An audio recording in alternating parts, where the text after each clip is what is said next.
En las últimas semanas de clase, en estas últimas semanas, los alumnos de la clase de segundo de ESO, en la que yo trabajo como intérprete, han estado haciendo una cosa muy curiosa en la asignatura de robótica, que es programar con Lego, con bloques de Lego, y hacen una serie de robots, de coches, para luego pues darle una serie de órdenes por medio del ordenador, y si lo tienen bien hecho, pues trazan unos caminos, recogen ciertas cosas.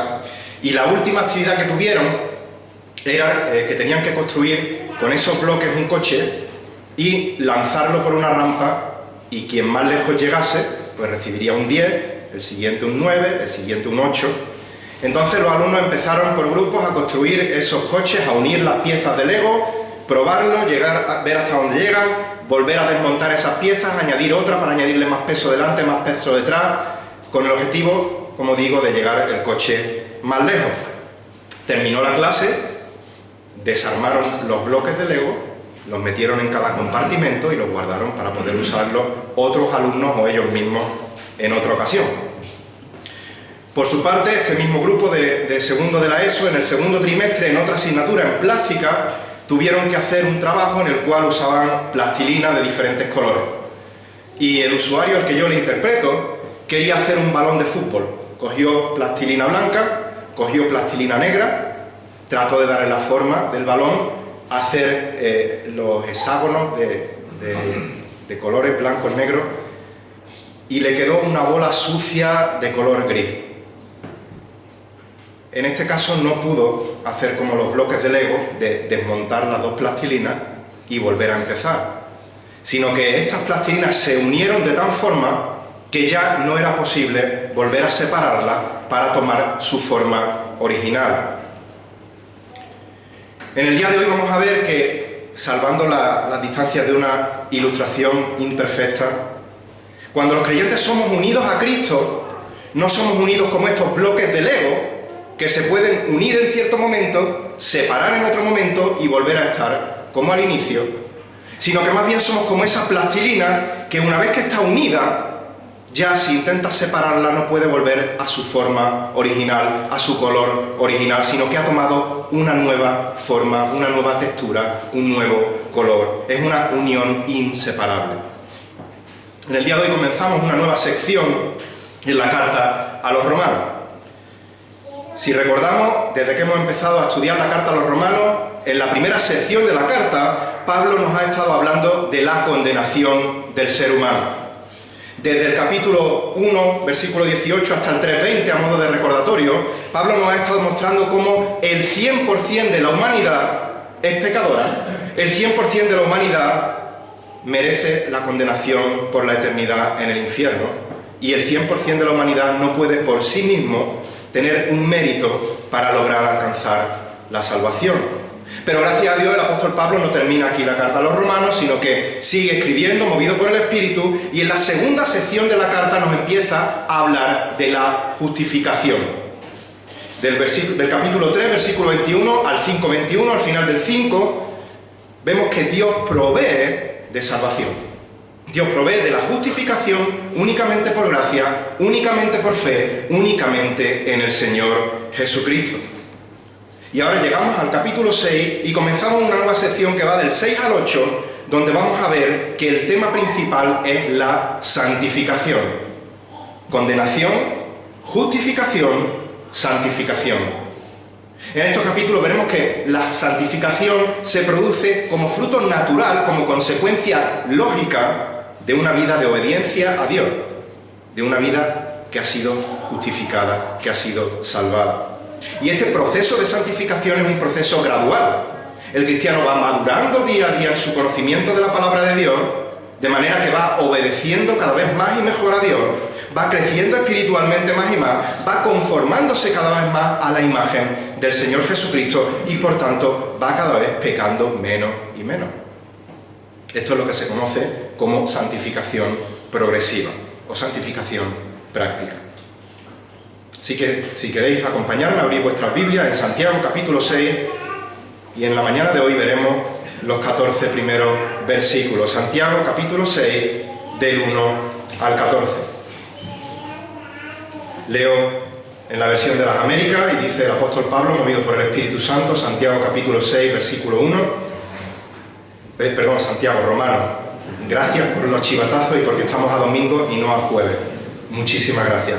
Todo el Santiago que hayáis escuchado, cambiarlo por Romano, y agradezco a mis apuntadores y apuntadoras. Romano, y veremos Santiago el jueves próximo. Romanos capítulo 6. Que nada de esto distraiga, por favor, de la palabra. Romano. Dice Pablo en el versículo 1, ¿qué diremos entonces? ¿Continuaremos pecando para que la gracia abunde? De ningún modo. Nosotros que hemos muerto al pecado, ¿cómo viviremos aún en él? ¿O no sabéis que todos los que hemos sido bautizados en Cristo Jesús hemos sido bautizados en su muerte? Por tanto, hemos sido sepultados con él por medio de un bautismo para muerte, a fin de que como Cristo resucitó de entre los muertos por la gloria del Padre, así también nosotros andemos en novedad de vida. Porque si hemos sido unidos a él en la semejanza de su muerte, ciertamente lo seremos también en la semejanza de su resurrección, sabiendo esto, que nuestro viejo hombre fue crucificado con él, para que nuestro cuerpo de pecado fuera destruido, a fin de que ya no seamos esclavos del pecado. Porque el que ha muerto ha sido libertado del pecado. Y si hemos muerto con Cristo, creemos que también viviremos con él. Sabiendo que Cristo, habiendo resucitado de entre los muertos, no volverá a morir, ya la muerte no tiene dominio sobre él. Porque en cuanto él murió, murió al pecado de una vez para siempre, pero en cuanto vive, vive para Dios. Así también vosotros, consideraos muertos para el pecado, pero vivos para Dios en Cristo Jesús. Versículo 12. Por tanto, no reine el pecado en vuestro cuerpo mortal, para que no obedezcáis sus lujurias, ni presentéis los miembros de vuestro cuerpo al pecado como instrumentos de iniquidad, sino presentaos vosotros mismos a Dios como vivos de entre los muertos, y vuestros miembros a Dios como instrumentos de justicia. Porque el pecado no tendrá dominio sobre vosotros, pues no estáis bajo la ley, sino bajo la gracia. Hasta aquí la palabra del Señor. Y en estos 14 versículos, Dios mediante, vamos a ver 3 características de la unión con Cristo del creyente. O 3 características de la unión del creyente con Cristo. En primer lugar, veremos en los versículos 3 al 7 quién es el causante de nuestra unión con Cristo. Luego del 2 al 11 veremos la causa de nuestra unión con Cristo. Y del 12 al 14 la consecuencia de nuestra unión con Cristo. Causante, causa, consecuencia de nuestra unión con Cristo. Y el versículo 1 comienza diciendo, ¿qué diremos entonces? Dice la Reina Valera, ¿qué pues diremos? La pregunta es, ¿qué diremos de qué? ¿O qué pues diremos en cuanto a qué? Y la respuesta la tenemos en el contexto inmediato, en el capítulo 5 que vimos en la anterior ocasión. El apóstol Pablo ha terminado su exposición de la justificación y en el último versículo, en el 21 del capítulo 5, termina diciendo que cuando el pecado abundó, sobreabundó la gracia. Dios derrama su gracia con el propósito de salvar al pecador de su pecado. Y cuando Pablo está hablando de la sobreabundancia, de la superabundancia de la gracia de Dios, lo que está afirmando es que no hay pecado en este mundo tan grande que no se pueda perdonar por la sangre de Jesucristo. Cuando el pecado abundó, sobreabundó la gracia, es una frase que tiene que hacernos saltar de gozo a los creyentes, contemplando la maravilla de la gracia de Dios. Y habría que tener la mente muy retorcida o ser muy necio para decir otra cosa que no dice este versículo, para sacarlo de contexto y decir otra cosa. Pero Pablo se anticipa a pensamientos necios o a pensamientos, a malas ideas, para torcer la palabra de Dios y aplicar este versículo de otra forma. Así que sigue diciendo, si cuando el pecado abundó, sobreabundó la gracia, por tanto, continuaremos, perseveraremos en el pecado para que la gracia abunde. Esta palabra continuaremos o perseveraremos, como está en la Reina Valera, en el original, hace referencia a una práctica habitual, no a una acción ocasional, sino a una práctica de vida habitual. Pablo no está diciendo que el creyente no puede caer puntualmente en el pecado, sino que el creyente no puede tener el pecado como estilo de vida natural. Antes de ser justificado en el capítulo 1 hasta el capítulo 3, nos ha mostrado que sí era el pecado nuestra práctica. El pecado sí era nuestro modo de vida habitual. Pero después de que Dios nos ha salvado en base a la vida y obra de nuestro Señor Jesucristo, después de haber sido justificado, es posible que el creyente verdadero pueda continuar, pueda perseverar, pueda seguir viviendo en una vida de pecado habitual. En otras palabras, ¿puede haber justificación sin santificación? La respuesta es no. La santificación es consecuencia directa y natural de la justificación. Hemos sido justificados por gracia, por medio de la fe, y una de las maneras en que esta justificación se ve de manera visible, como hemos estudiado, y ahora no me equivoco, en Santiago, los jueves, es por medio de obras, por medio de frutos que revelan este corazón regenerado. De lo contrario, la fe sin obra es muerta. Por tanto, ¿qué respuesta se puede dar a la pregunta ¿continuaremos en pecado para que la gracia abunde? ¿Qué respuesta se le puede dar a una persona que dice que el pecado en sí da gloria a Dios, haciendo que la gracia de Dios rebose aún más? ¿Qué respuesta se le puede dar a una persona que afirma que si la salvación es solo por gracia y cuando el pecado abundó, sobreabundó la gracia? Mientras más pequemos, más gloriosa será la salvación, porque Dios va a hacer una demostración más espléndida de su gracia. Pues la respuesta la da el apóstol en el versículo 2. De ningún modo, en ninguna manera. Y no es la primera vez que Pablo utiliza esta expresión en sus cartas, no es la primera vez que hemos visto esta expresión, y recordar que en el original, este de ningún modo, este de ninguna manera, es la negación más enfática, o de las más enfáticas que podemos encontrar en el original. Es una negación rotunda, y se podría traducir literalmente como esto no puede acontecer nunca. Esto no puede ser jamás. ¿Y por qué el creyente no puede seguir viviendo como un hijo del diablo cuando ha sido salvado por Cristo? Porque el creyente, al ser salvado con Cristo, ha sido unido a Cristo. Su nueva naturaleza le ha separado del dominio del pecado. Así que vamos a ver tres características de la unión del creyente con Cristo. Y la primera característica es quién es el causante de esta unión con Cristo. ¿Cuál es el responsable, o quién, mejor dicho, perdón, no cuál, quién es el responsable de nuestra unión con Cristo? Vamos a leer de nuevo los versículos 3 al 7 y me gustaría que prestaseis atención en los verbos en los que voy a hacer hincapié, aunque sé que sabéis la respuesta a la pregunta antes de que leamos todo esto. ¿O no sabéis que todos los que hemos sido bautizados en Cristo Jesús, hemos sido bautizados en su muerte?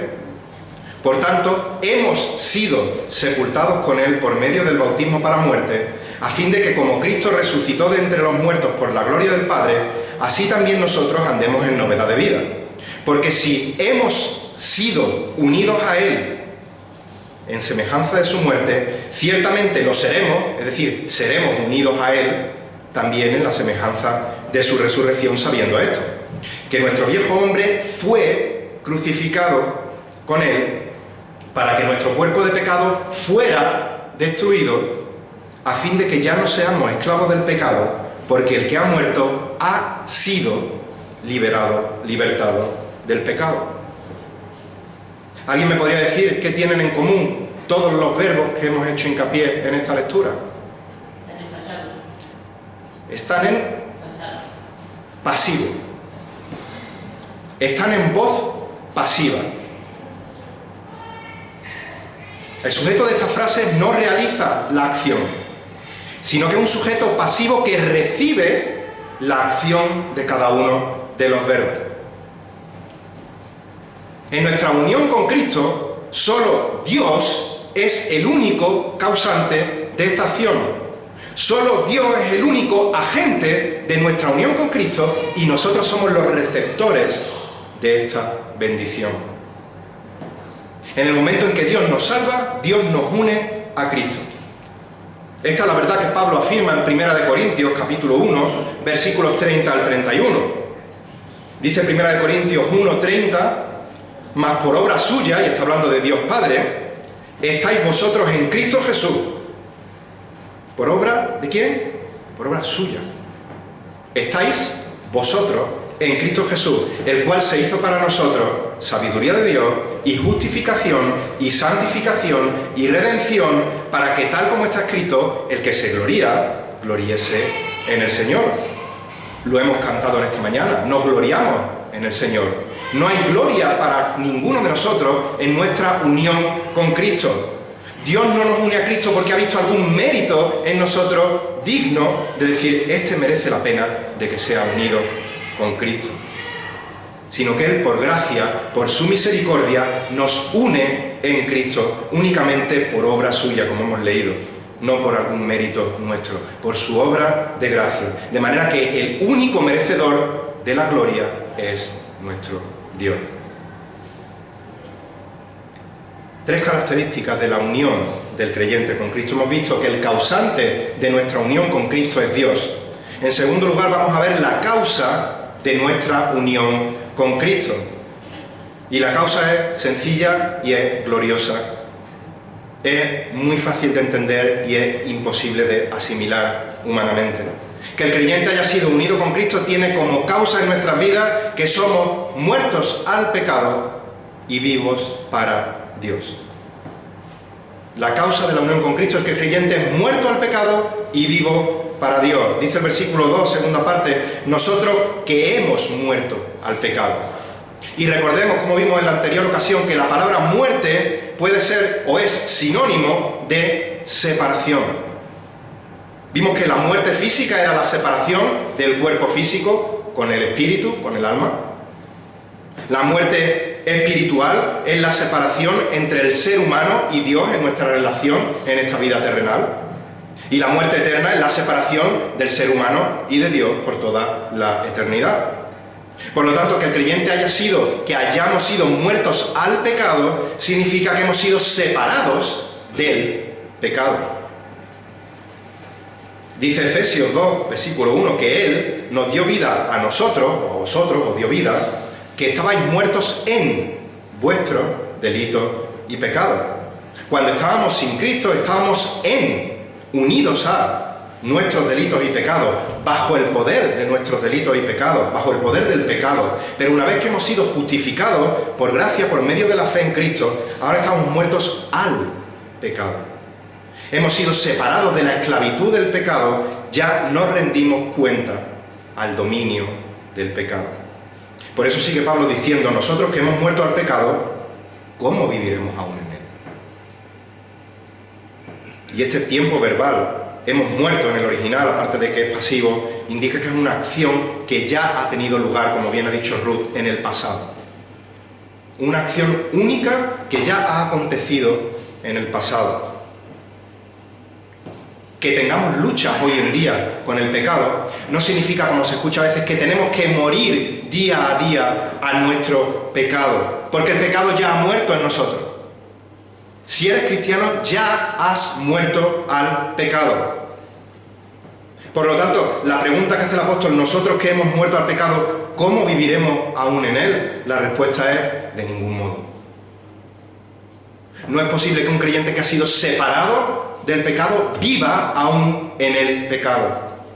Y este verbo viviremos hace referencia a un modo de vida habitual, a la práctica del pecado como estilo de vida. Como hemos dicho al principio, no es posible que haya justificación sin santificación. Dice 1 Juan 3:9 que ninguno que es nacido de Dios practica el pecado. Y este practicar tiene el mismo sentido de vivir en el pecado, de un hábito de vida, porque la simiente de Dios permanece en él y no puede pecar porque es nacido de Dios. Obviamente este no puede pecar no significa que el creyente es impecable. Obviamente caemos en el pecado ocasionalmente, seguimos luchando contra el pecado mientras vivamos en este mundo caído, pero nuestra nueva naturaleza en Cristo hace imposible que podamos continuar viviendo bajo el poder, bajo el dominio del pecado. Versículo 3.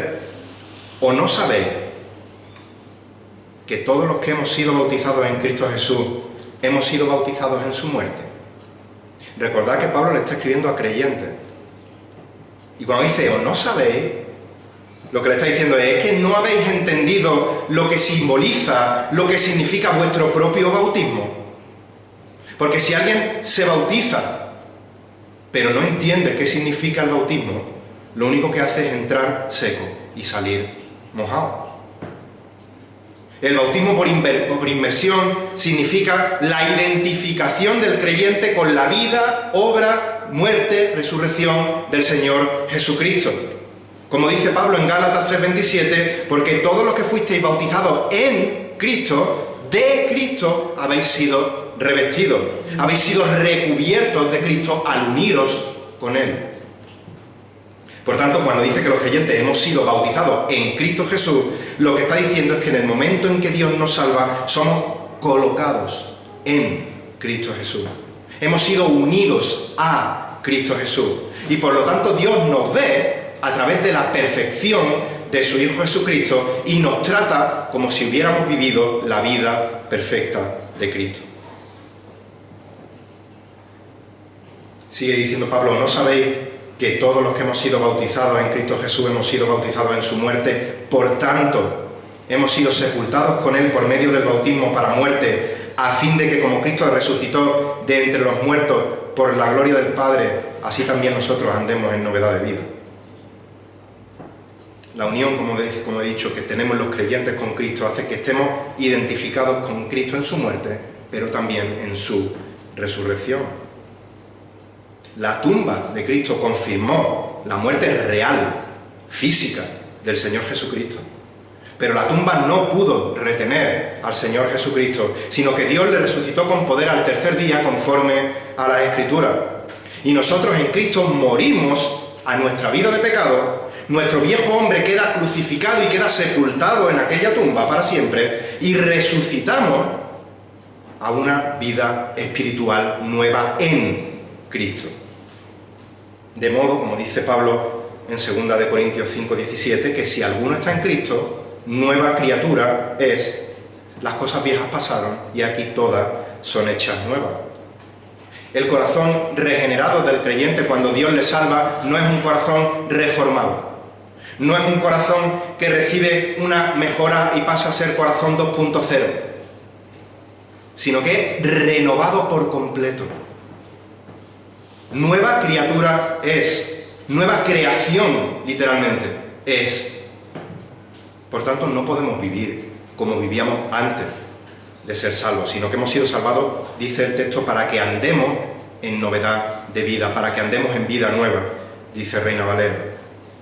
La vida del creyente es renovada por completo. Nueva ciudadanía, nueva mente, nuevo amor, nueva paz, nueva voluntad, nuevo corazón, nueva sabiduría, nueva justicia, novedad de vida que se demuestra en un andar nuevo, en una vida nueva en la que el creyente tiene que vivir. Versículo 5, porque si hemos sido unidos a Él en semejanza de su muerte, ciertamente lo seremos también en la semejanza de su resurrección. Pablo vuelve a repetir la misma idea para que no quede lugar a dudas, es algo que es cierto. De la misma manera que Cristo murió y resucitó, ciertamente, sin lugar a dudas, unidos a Cristo, morimos al pecado y resucitamos a una vida nueva en Cristo. Sabiendo esto, versículo 6, que nuestro viejo hombre fue crucificado con Él para que nuestro cuerpo de pecado fuera destruido, a fin de que ya no seamos esclavos del pecado. Estas palabras, cuerpo de pecado, viejo hombre, son palabras sinónimas. Hacen referencia a la misma cosa. Hacen referencia a nuestra naturaleza en Adán, a nuestra naturaleza pecaminosa antes de ser salvado por la obra de Jesucristo. Algunos piensan que los creyentes tenemos dos naturalezas en nuestro interior que están en continua lucha y que dependiendo de quién va ganando la lucha, nos comportamos de una forma más santa o de una forma más pecaminosa. Pero la Biblia enseña claramente que de la misma manera que el no creyente posee una sola naturaleza, su naturaleza caída en Adán, el creyente posee una sola naturaleza, su naturaleza en Cristo. La nueva naturaleza no es añadida a la antigua naturaleza, sino que reemplaza a la vieja naturaleza. Esta palabra destruido no significa desintegrado. No es como las películas que sabéis que me gustan a mí, que disparan un rayo láser y desaparece el malo de la pantalla por completo, sino que en el original este verbo destruido significa hecho inoperante. Pablo no está diciendo que cuando somos unidos a Cristo ya no podemos pecar nunca. El pecado sigue siendo un enemigo que nos quiere hacer caer, pero no es un rey que puede reinar y obligarnos a caer. El pecado ha sido hecho inoperante. El dominio del pecado ha sido hecho inoperante. Nuestro viejo hombre fue crucificado con él para que nuestro pecado fuera hecho inoperante a fin de que no seamos esclavos del pecado, a fin de que no sirvamos al pecado. El pecado ya ha sido crucificado con Cristo. Nuestra naturaleza no está representada nunca más en Adán, sino en Cristo. Por lo tanto, el pecado ya no nos tiene esclavizados. No tiene poder para reinar sobre nosotros. ¿Por qué? Versículo 7. Porque el que ha muerto ha sido libertado, ha sido justificado, dice Reina Valera, del pecado. Dios nos justificó por gracia, por medio de la fe en Cristo, y ahora nosotros nos beneficiamos del hecho de haber sido liberados de la esclavitud del pecado. Como dice Pablo en Colosenses 1, versículos 12 y 13, los creyentes damos gracias al Padre que nos ha capacitado para compartir la herencia de los santos en luz, porque Él nos liberó del dominio de las tinieblas y nos trasladó al reino de su Hijo amado. Esta liberación, este traslado es de no retorno. De manera que si ha sido liberado del dominio de las tinieblas y trasladado al reino de su Hijo amado, jamás volverá a estar en ese reino de las tinieblas. Porque el que ha muerto ha sido libertado del pecado. Versículo 8. Y si hemos muerto con Cristo, creemos que también viviremos con Él. Ya se nos ha recordado en la presidencia, los creyentes creemos, tenemos la esperanza cierta de que un día viviremos por la eternidad con el Señor. Eso nos llena de esperanza. Nos anima para poner nuestra vida, nuestra mira, nuestras prioridades en las cosas de arriba y no en las de la tierra. Pero estas palabras no solo son para la vida eterna, sino que también hacen referencia a nuestra vida de santidad presente. Al decir si hemos muerto con Cristo, creemos que viviremos con Él, está diciendo que con Cristo he sido juntamente crucificado, ya no soy el que vive, sino que Cristo vive en mí, y la vida que ahora vivo en la carne, la vivo por la fe en el Hijo de Dios, el cual me amó y se entregó a sí mismo por mí. Está diciendo que para mí, ahora, el vivir es Cristo. Y luego tengo la esperanza de una gloria eterna. Pero nuestra unión con Cristo se refleja en una vida de santidad que vive con Cristo, que vive para Cristo y que vive en Cristo. Versículo 9, sabiendo que Cristo, habiendo resucitado de entre los muertos, no volverá a morir, ya la muerte no tiene dominio sobre él. Permitidme que os haga otra pregunta. ¿Qué cosas tienen en común la siguiente lista de personas que os voy a decir? La hija de Jairo, el hijo de la viuda de Naín, Lázaro, Tabita o Dorcas, Eutico, o el hijo de la viuda de Sarepta. Resucitaron y luego volvieron a morir. Todos resucitaron, pero todos volvieron a morir. En cambio, nuestro Señor Jesucristo, habiendo resucitado de entre los muertos, no volverá a morir. Y la muerte ya no tiene dominio sobre él. El Señor Jesucristo murió, el Señor Jesucristo resucitó, el Señor Jesucristo vive hoy. y vivirá por los siglos de los siglos, porque la muerte no tiene dominio sobre él, porque él en la cruz ya destruyó el poder de la muerte, el poder del pecado, y esa es la garantía cierta de nuestra resurrección. Mas ahora Cristo ha resucitado de entre los muertos, primicia de los que durmieron. 1 Corintios 15, 20. Jesucristo vive hoy. Él es el primero de los muchos que resucitaremos en el futuro con cuerpos glorificados y que viviremos con Él por la eternidad. Versículo 10, porque en cuanto Él murió, murió al pecado de una vez para siempre. Cristo vivió una vida perfecta, una vida sin pecado. Entonces, ¿cómo pudo haber muerto al pecado? ¿Qué quiere decir Pablo con que Cristo murió al pecado de una vez y para siempre? Bueno, pues por un lado, que Cristo murió al pecado significa que Él, como hemos dicho, destruyó el dominio del pecado sobre todos aquellos que justifica de una vez y para siempre. Al que no conoció pecado, le hizo pecado por nosotros. ¿Para qué? Para que fuésemos hechos justicia de Dios en Él. Muerto al pecado, al dominio del pecado para siempre. También significa que Cristo muriera al pecado, que al llevar Él nuestro pecado sobre sus hombros, murió a la paga del pecado, porque la paga del pecado es muerte.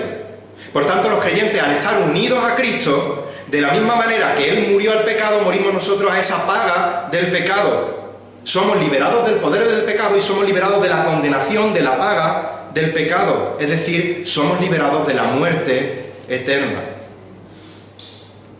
Pero en cuanto vive, sigue diciendo el versículo 10, vive para Dios. Esto significa que el Señor Jesucristo resucitado está en comunión perpetua con Dios.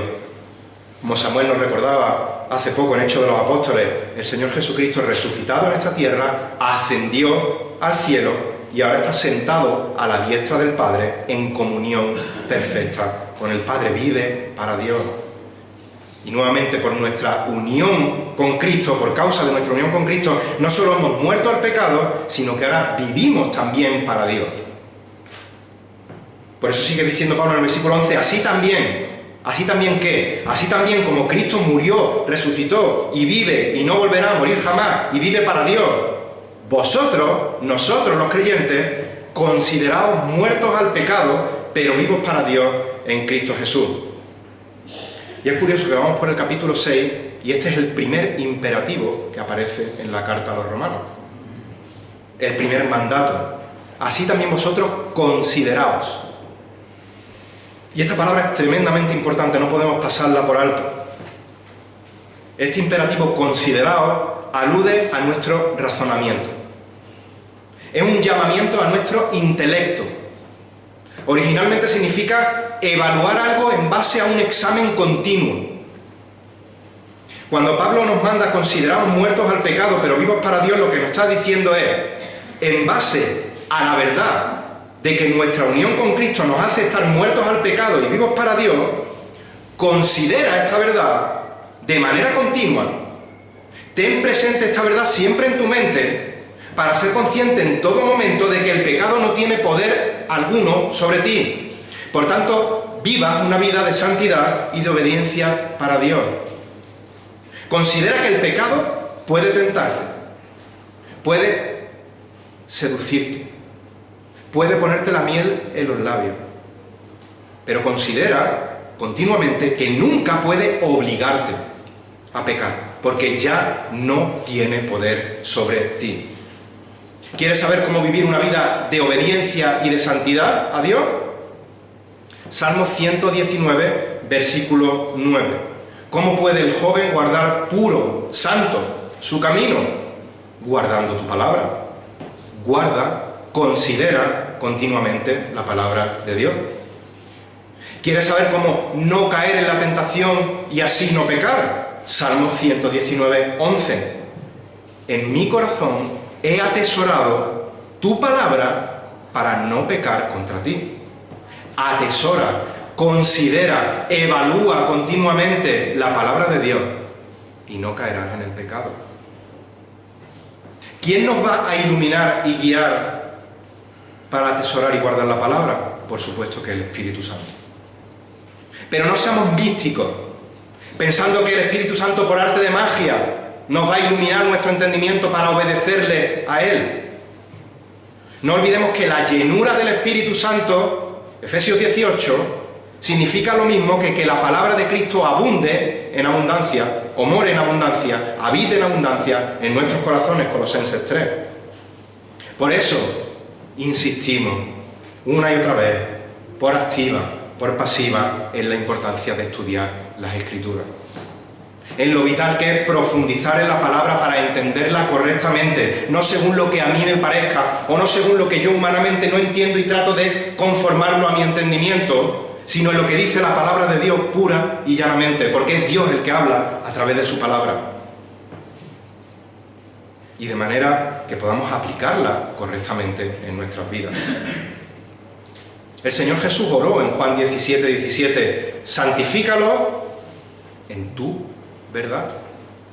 Tu palabra es verdad. La base para vivir en santidad es entender, considerar, guardar, atesorar, estudiar continuamente la palabra de Dios. La última característica de la unión del creyente con Cristo que vemos en este texto, ya hemos visto quién es el causante, es Dios mismo, de nuestra unión con Cristo. ¿Cuál es la causa de nuestra unión con Cristo? Hemos muerto al pecado y ahora vivimos para Dios. Y, en último lugar, la consecuencia de nuestra unión con Cristo. Y la respuesta ya la sabéis, la santidad. El apóstol Pablo va a dar a continuación una serie de mandatos, algunos de forma negativa, otros de forma positiva, en cuanto a vivir una vida de santidad práctica. Es decir, lo que no debemos de hacer para sí vivir una vida de santidad y lo que sí debemos de hacer para sí vivir una vida de santidad. Y comienza el versículo 12 diciendo, por tanto, estas dos palabritas nos llevan a todo lo que hemos visto anteriormente. Debido a que, al estar unidos a Cristo, hemos muerto al pecado y vivimos para Dios, por tanto, no reine en vuestro cuerpo mortal el pecado, para que no obedezcáis sus lujurias, sus concupiscencias.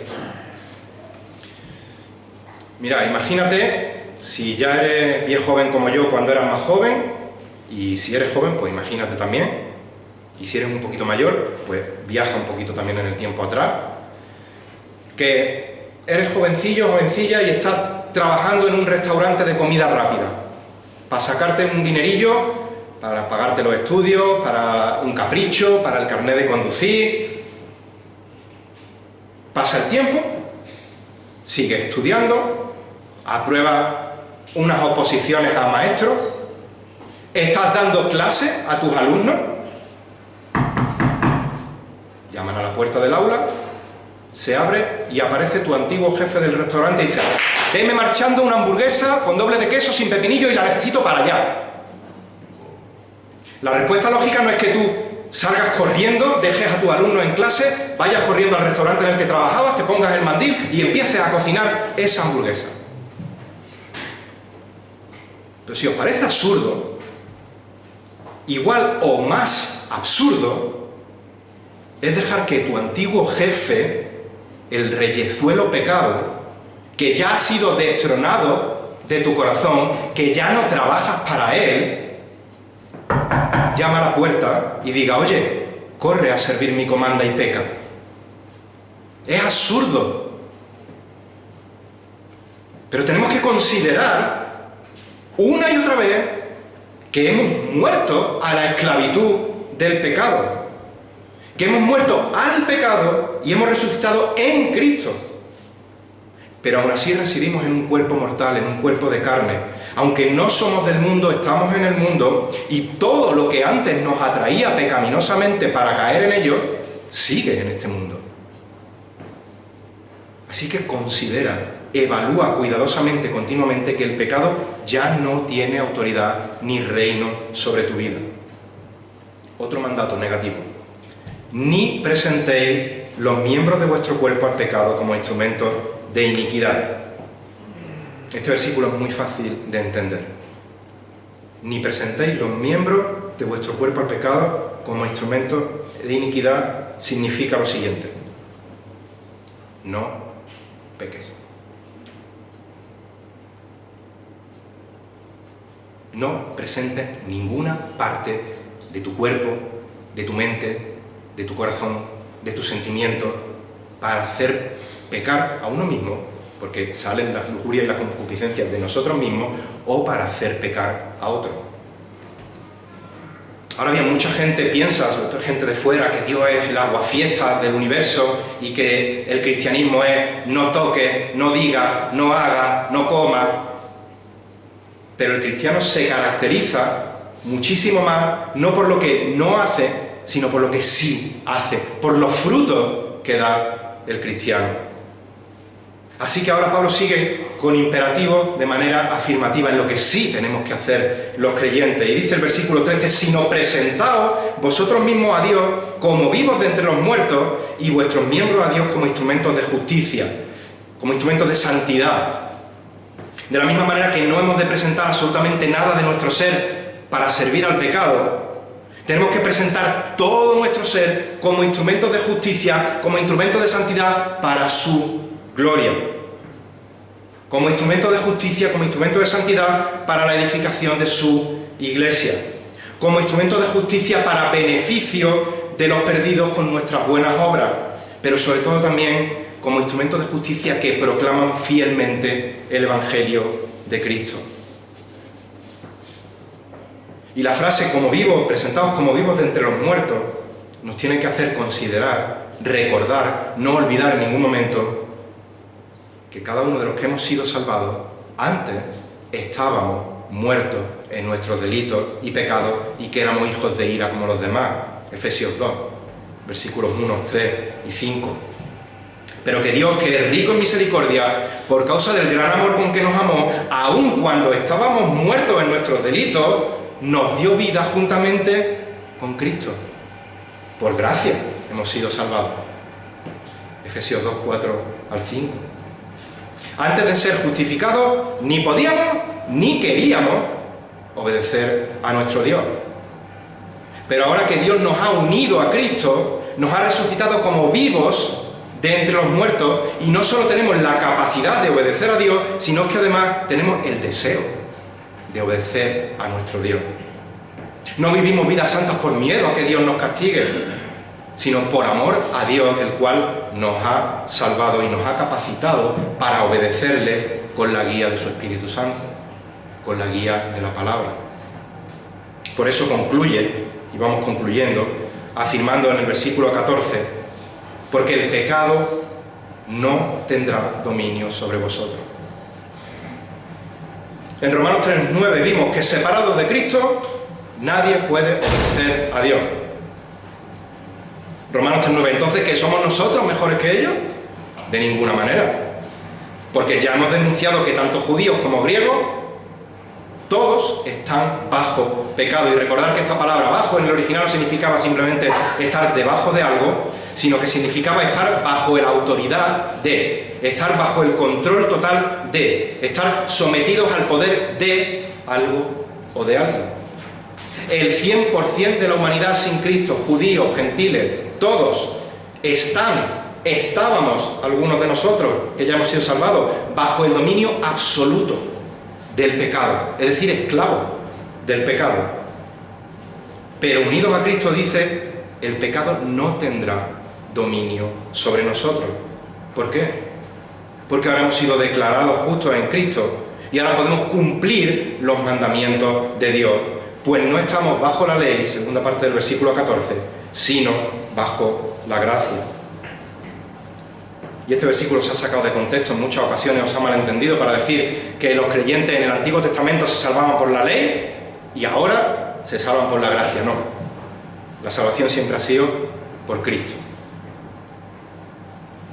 ¿Qué significa esto de no estamos bajo la ley, sino bajo la gracia?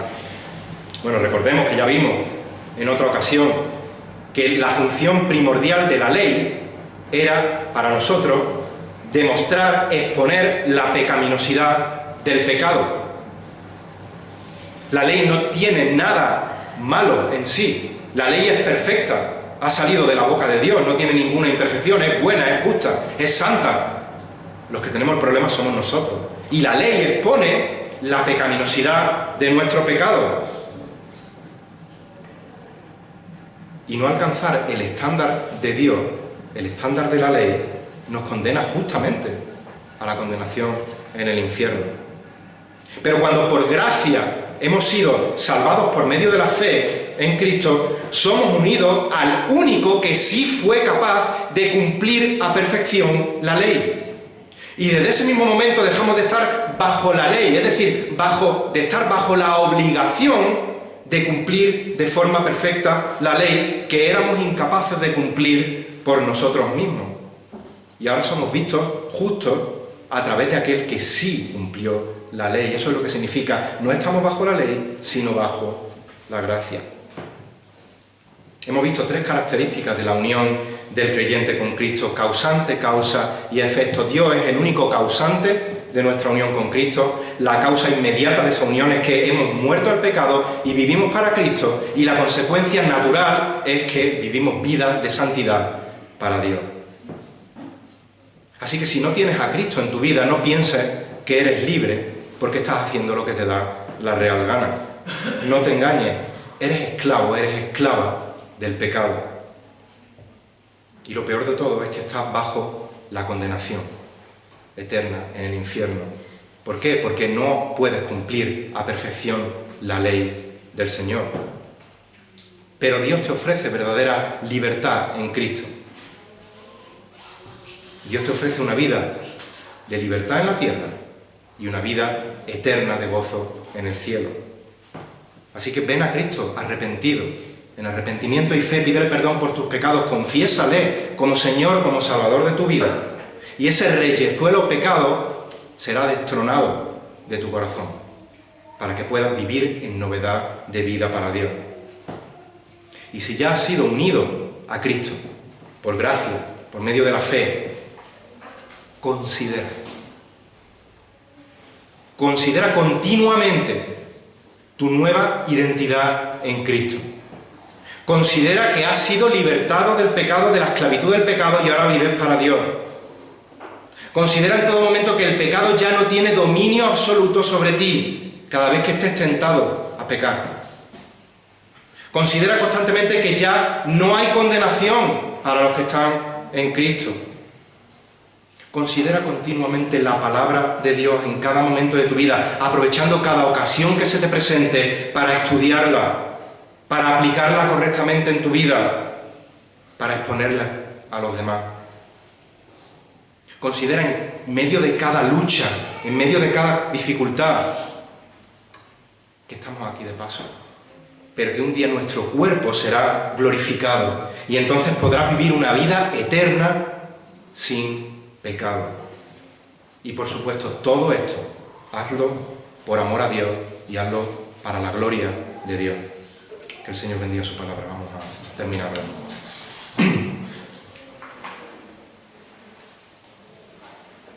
Señor, te alabamos, te damos la gloria, te damos la honra, porque sin merecer nada de bueno de tu parte por nuestra pecaminosidad, tú por tu soberana voluntad decidiste el proveer de una salida a nuestra situación desesperada y nos diste lo más precioso que tú tenías, que es tu Hijo Jesucristo, para morir en la cruz del Calvario y poder ser perdonados por su bendita sangre, Señor. Gracias por los que ya nos has salvado, Señor, y oramos que salve a aquellos que están escuchando el Evangelio en estos momentos y que aún tienen un corazón de piedra, Señor. Que tú des vida a esos corazones, que tú les des fe para que puedan acudir a ti arrepentidos, Señor, y que confiesen a tu Hijo como su único Señor y Salvador. Gracias porque tú te has revelado a nosotros en palabras, Señor. Gracias por tu Santa Biblia, Señor. Y queremos que nos ayudes, Señor, a ser disciplinados en escudriñarla diariamente, Señor, en atesorarla en nuestra mente, en nuestro corazón, para poder vivir en esta vida en la tierra, vidas santas que te den la gloria a ti, Señor, y que también pues sean de beneficio y de testimonio para aquellos que nos rodean, Señor. Ayúdanos a ser conscientes. Muchas veces olvidamos, Señor, que el pecado ya no tiene dominio sobre nosotros y caemos en la seducción, caemos en la banalidad de este mundo. Ayúdanos a no poner la mira en las cosas de esta tierra que pueden parecer muy gratificantes, pero que son pasajeras, Señor. Solo tu palabra es verdad y solo tu palabra quedará cuando todo sea destruido y vuelva a ser rehecho, Señor. Ayúdanos a ser humildes, Señor, para cuando seamos confrontados con tu palabra, Señor, quitar de nosotros cualquier prejuicio, cualquier entendimiento erróneo, Señor, o cualquier raíz que no quiera sujetarse a tu palabra, Señor. Ayúdanos a ser dóciles, Padre, y ayúdanos a vivir vidas agradecidas por tanto y tanto que tú nos has dado, Señor. No queremos obedecerte por miedo. Te amamos, Señor, y tenemos un temor reverente a tu presencia, Señor, pero también tenemos la seguridad de poder acercarnos a ti y decirte, Abba, Padre, Señor. Gracias por esta iglesia local, Señor, gracias por cada uno de mis hermanos. Sigue tú edificándonos los unos a los otros y que podamos funcionar como los órganos de un cuerpo sano, Señor, bien coordinados, que crezcamos de manera sana, sujetos siempre a tu cabeza, que es el Señor Jesucristo. Esto oramos en el nombre y por los méritos de tu Hijo Jesucristo. Amén.